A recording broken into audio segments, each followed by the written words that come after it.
Movers and Shakers. We are still joined by Teguh Wicaksono, who is the head of the Mandiri Institute, talking about the Silicon Valley Bank's collapse and what impact will it have globally, as well as perhaps to Indonesia. Now, before the break, we were talking about the impact to Indonesia's tech sector. As we know, we've seen mass layoffs over the past year, or the past months in the tech sector. SVB, Silicon Valley Bank, mostly caters to startups. So do you think that there will be more mass layoffs now after the collapse of SVB?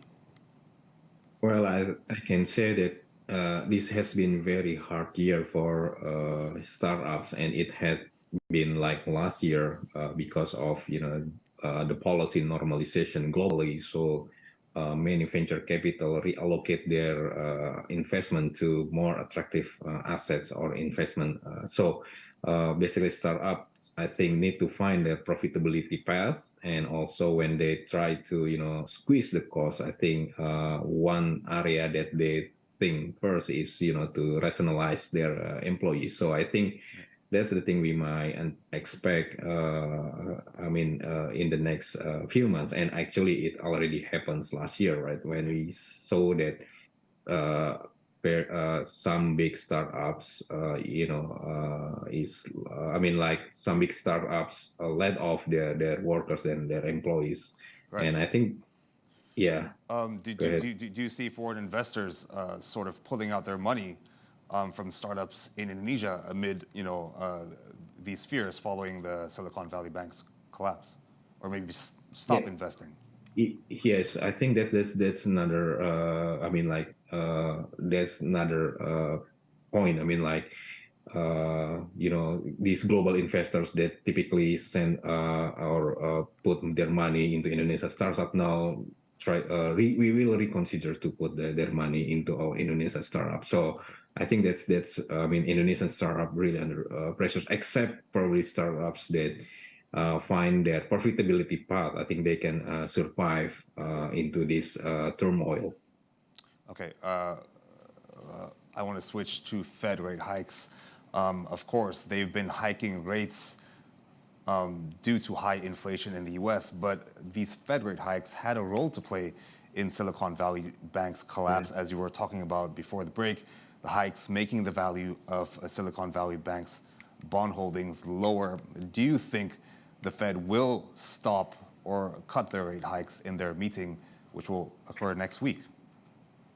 Well, I think this is kind of the dilemmatic situation for the Fed, but we may anticipate that the Fed will be less hawkish, and of course the dollar will be under pressure. So first, I think first that the Fed needs to restore confidence and maintain liquidity in the banking sector. That's the first order that the Fed should do.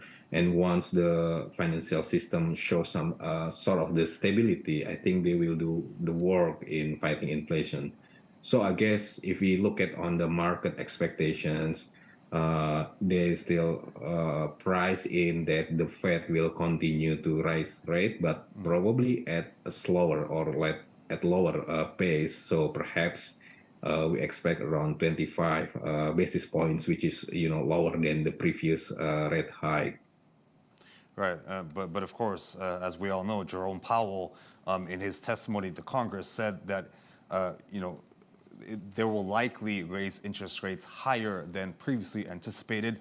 Do you feel this will change the Fed's, maybe medium to long-term strategy following the collapse of Silicon Valley Bank and Signature Bank? Well, I think they will. They will change their policy stance given the current situations. Of course, given that this SVB collapse, this add another uncertainty and also the problems about the economic recovery. So given the policy options, I think the monetary authority, particularly the Fed, first will focus, will make sure that the liquidity remain loose in the banking system, because that's the first order they will do. And what happens is like they will reconsider about rising interest rate at the faster pace. So what we might expect, like the rate will continue to increase until the target, but this might happen at the longer period, probably like more than a year. So we might anticipate that. I mean, in the beginning, we expected that the rate will be reaching peak by June. Probably now will be longer than that, given the current situation, Right, Krishna. right. So you expect them to sort of space out their rate hikes. Now, Yes. just very lastly, we have maybe 1 minute left or less. How do you see these bank failures in the U.S. impacting the U.S. economy and global economy? Do you think it heightens the risk of recessions? Well, I think this is perhaps we might see how the divergence between the West, particularly the U.S. economy, and the economic development in Asia. I mean, the U.S. will be under pressures because they will focus on the financial system stability. They still fight about this inflation, but if we look at on the Asia, I think there are some good news, for instance, like China reopening. I think the news also mentions about the optimistic data and statistic coming from China. And I think if we look at on the bigger perspective, given that robust economic growth in Asia, I think it will cater the global economic growth. So we expect that perhaps the global economic growth will grow by 2.6% due to China's reopening.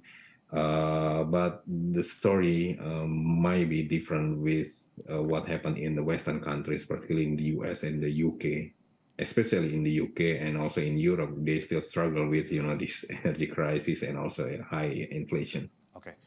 Okay, unfortunately, we've run out of time, but Teguh Wicaksono, head of Mandiri Institute, thank you so much for your insights this afternoon. My pleasure, Krishna. Thank you.